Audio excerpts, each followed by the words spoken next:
اعوذ باللہ من الشیطان الرجیم بسم اللہ الرحمن الرحیم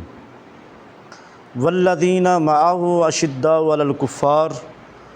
رحماء بینہم تراہم رکعا سجدا یبتغون فضلا من اللہ ورضوانا۔ اللہ نے قرآن مجید فرقان حمید کے اندر صحابہ کرام رضوان اللہ اجمعین کی شان میں آیات نازل فرمایا یہ وہ لوگ ہیں جو آپس میں نرم دل ہیں، محبت کرنے والے ہیں، اشداء علی الکفار، لیکن کفار کے ساتھ سخت ہیں۔ مفسرین فرماتے ہیں کہ رحماء بینہم سے مراد حضرت ابوبکر صدیق ہیں، اشداء علی الکفار سے مراد حضرت عمر فاروق رضی اللہ تعالیٰ عنہ ہیں۔ رحماء بینہم تراہم رکعا سجدا، اور حضرت عثمان غنی ہیں، سجدا یبتغون فضلا من اللہ ورضوانا، اور سجدے کرتے ہوئے دیکھو گے اس سے حضرت علی المرتضیٰ شیر خدا ہیں۔ یعنی اس آیات میں چارے صحابہ کرام کا ترتیب سے ذکر ہے۔ حضرت عمر فاروق رضی اللہ تعالیٰ عنہ کی شان میں 300 آیات اللہ نے قرآن مجید میں آپ کی شان میں نازل فرمائی۔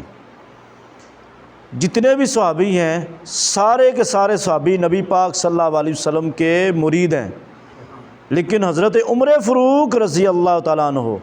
یہ نبی پاک صلی اللہ علیہ وسلم کی مراد ہیں، کیونکہ نبی پاک صلی اللہ علیہ وسلم نے خود دعا مانگی کہ یا اللہ اگر اسلام کو غلبہ عطا فرمانا ہے تو یا اللہ عمر عطا فرما دے۔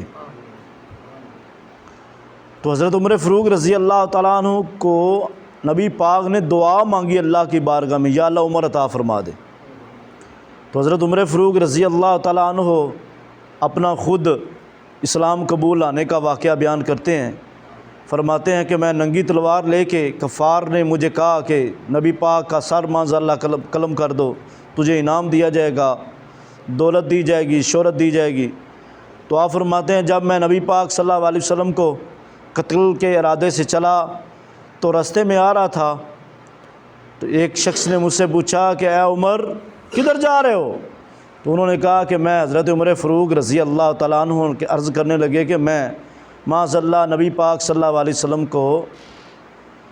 قتل کرنے جا رہا ہوں،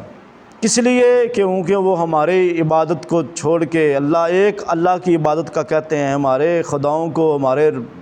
بتوں کو چھوڑ کے وہ اور دین پھیلانا چاہتے ہیں۔